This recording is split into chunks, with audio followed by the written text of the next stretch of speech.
بسم الله الرحمن الرحيم والصلاة والسلام على أشرف المرسلين. اللهم صل على سيدنا محمد وعلى آله وصحبه وسلم. السلام عليكم ورحمة الله وبركاته. مانتا ومالين وين مانتا مدحين بناني مانتا الله مهدل مانتا وحوية وهنبليو يوم حافر مهدنق أيين درينا إن شاء الله بسم الله الكريم iyo talooyinba ku saabsan waxa weeye maxaan ku dhahdaa runtii dhammaystirka maamulkii xaqa ahaa midnimo waxa weeye midnimada ummadda Soomaaliyeed SSC Khaatumo loo yaqaano oo la bixi doona maamulka midnimada ummadda Soomaaliyeed maamulka mideynta ummadda Soomaaliyeed waxaan leenahay waxa weeye marka ugu horeysa Ilaahay baa mahad iska leh سبحانه وتعالى ماشي عين اوغين كسو maxaa ku lahday celiyay dadka reer SSC caasimadoodaba oo garansiiyay wax ay maartay awal bahaysteen inay ka gilgishaan xumaanta iyo dulmiga oo naftooda ay huraan oo dhiigooda ay bixiyaan oo waqtiga waa maartay maxaa ku cirdigooda iyo sharafkooda iyo karaamadooda ay ku dhiiradaan inay difaacaan إلهي قرنسيي أيام مركا وقوه mahadsan oo mudan waxaan leenahay الحمد لله رب العالمين الرحمن الرحيم مالك يوم الدين إياك نعبد وإياك نستعين اهدنا الصراط المستقيم صراط الذين أنعمت عليهم غير المغضوب عليهم ولا الضالين إلهي waxaan weydiisanaynaa inuu inoo nimceeyo nimcooyinka uu inoo siyaadiyo oo inoo furo nimcooyinka kale ee aynu sugayno waxaynu kaloo waxa weeye maxaa ku nimcooyin fara badan baynu sugaynaaye ka sugaynaa ilaahaye oo aynu tahay ka mid tahay barwaaqada iyo roobabka inuu ilaahay subxaanahu wa tacaala inoogu roonaado danteennana uu ina garansiiyo waxaynu kaloo aad iyo aad aynu ugu mahad celinaynaa ra-iisul wasaare xuseen maxaa ku xamse cabdi barre iyo waxa weeye maxaa ku dhahay golihiisa wasiirada ee la socday ee runtii soo dhiiraday inkastoo aynu lahayn waxa weeye mas-uuliyad daahday bay guteen laakiin haddana xilliga ay mas-uuliyaddaasi ay fusho ayaa waxa weeye maxaa ku dhahay qadar bay ahayd wax ilaahay xaggiisa ka xidhan bay ahayd imtixaan bay ahayd innaga reer SSC laftooda la imtixaamayey aad iyo aad sida ay waxa weeye u garteen in ay waxa weeye maxaa ku dhahay reer SSC ay mudan tahay horena u mudnayd haddana ay mudan tahay intaa ka badanna aan la sii eegi karin oo ay tahay xaqeeda in la siiyo aad iyo aad baan ugu mahad celinayaa waxaan kaloo u mahad celinayaa geesiyaashii waxa weeye maxaa ku idhahdaye u jilib dhigay ee ka soo midho dhaliyey waxa weeye maxaa ku idhahdaye halgankii isguulaystay ee maxaa ku idhahda sababta u noqday in waxa weeye maxaa ku idhahda maanta halka aynu joogno aynu soo gaadhno waxaynu u ducaynaynaa inta ku dhimatay ee ku shahiiday waxaan leenahay ilaahay subxaanahu wa tacaala dhammaantoodba janno fardowsa ilaahay ha geeyo ilaahay shahaadada ha u aqbalo ilaahay subxaanahu wa tacaala waxa weeye maca nabiyiina wa sidiqiina wa shuhada macooda ha ka dhigo inta ku dhaawacantay waxa weeye dhaawacyada ana waxaan ilaahay uga baryaynaa inuu ilaahay subxaanahu wa tacaala bogsiiyo oo caafimaadkoodii usoo wada celiyo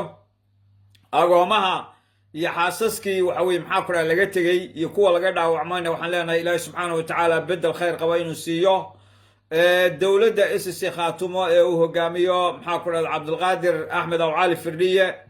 dhammaanteed iyo shacabka reer SSC oo dhan waxaan leeyahay jasaakum allahu khayr oo iyasa maxaa ku dhahdaye gaar ahaan madaxweynaha SSC Khaatumo iyo golihiisa wasiirada oo shaqo adag soo qabtay oo runtii dhabar adeygay oo dadaal badan sameeyey oo waxa weeye maasha Allah baan leenahay waxa loo bixiyey isagana waxa loo bixiyey hoodaale xamsana waxa loo bixiyey roobaale maxaa ku xamse roob waxa weeye intaa ka bacdi waxa weeye xagaynu u soconaa xagee baynu u soconaa haddii aynu soo halganay haddii aynu naf soo huray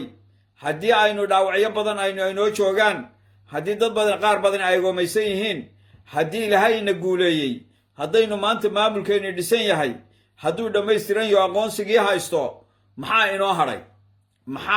xaggee baynu u dhaqaaqaynaa waxaan arkayay haddeer tabad maxaa ku dhahday daqiiqadaha intaanan soo gelin waxa weeye mashaariic waaweyn oo la dhagax dhigayo oo waxa weeye shirkad la yidhaha guryasamo oo guryo badan oo waxa weeye maxaa ku dhaha dhismayaal magaalo dhan waxa weeye oo cusub ka hirgelinaysa waxa weeye maxaa ku dhaha magaalada laascaanood waa horumarkii oo bilowday laakiin horumarka anigu waxaan rabaa uma aqaano daara la dhiso horumarka waxaan u aqaanaa in wax la soo saaro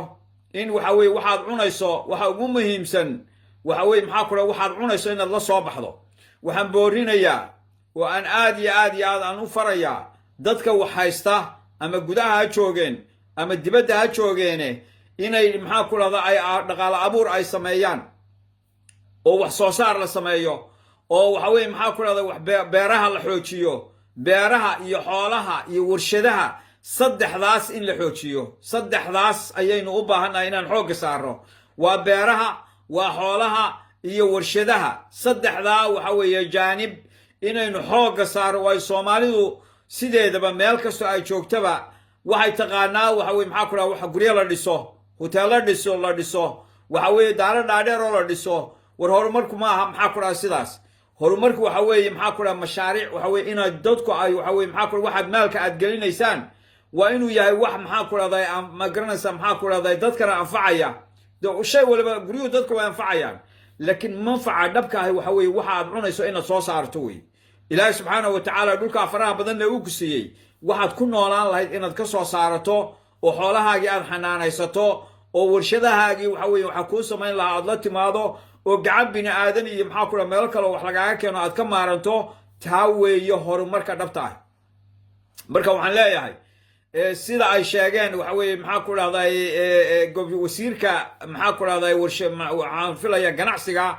ee dowladda federaalka ah oo u baaqayay in maxaa ku dhahda dadka ganacsatada ah ee meelaha kale dhisanaya inay ku soo noqdaan dhulkooda oo ay dhulkooda dhistaan waxaan leeyahay arrintaasi waa biyo kama dhabcaan meesha aynu ka bilaabaynaana waxa weeye maxaa ku dhaha wax soo saarka weye wax soo saarka beeraha iyo maxaan ku idhahday iyo maxaa ku dhahda iyo beeraha iyo xoolaha iyo maxaa ku idhahda warshadaha wey saddexdaa jaanib inaynu ka horumarno baa looga baahan yahay reer SSC khaatumo shacabka iyo dowladduba inay xoogga saaraan sidii dhulka maxaa ku dhaha wax soo saarka loo kobcin lahaa sidii waxa weeye maxaa ku dhahday warshadaha loo badin lahaa sidii waxa weeye xoolaha loo xanaanayn lahaa oo waxa weeye xidhmooyin xoolaha lagu xanaanayo loo samayn lahaa waxa weeye taa ayaa loo baahan yahay insha allah bismillahi kariim waxaan ku soo gabagabaynayaa dhalinyarada jamaahiirta ah iyo maxaa ku dhahday maamulka iyo dhammaan shacabka reer SSC shaqadii rasmiga ahayd hadda inoo bilaabatay shaqadii rasmiga ahayd hadda ayay inoo bilaabatay insha allah bismillahi kariim waxa aynu u doonaynay gobonnimada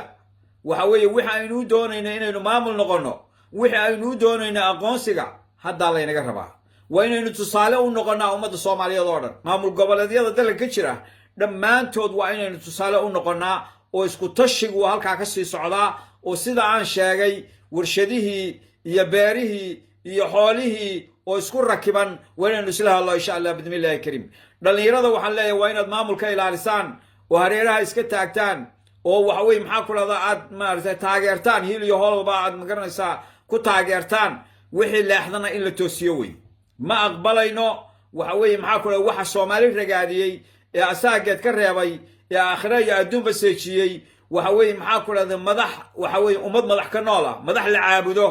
oo iyaga keliya ay wax yihiin oo iyaga keliya waxaa magaranaysaa maxaa ku dhahda warkooda uu socdo arrintaa waa in laga digtoonaado insha allah bismillahi kariim madaxdu waa shaqaale waxay u shaqaysaa waxa weeye maxaa ku dhahda hantiilayaasha u shaqaysaa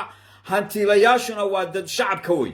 oo dhallinyarada iyo dumarku ay ugu horeeyaan sidaa darteed waxaan leeyahay guulaysta baan idin leeyahay gooba joogtaanba maanta waa maalin weyne maanta madaxeen bannaane maanta ilaahay subxaana wa tacaala ayaa mahad leh assalaamu calaykum waraxmatullaahi wabarakaatu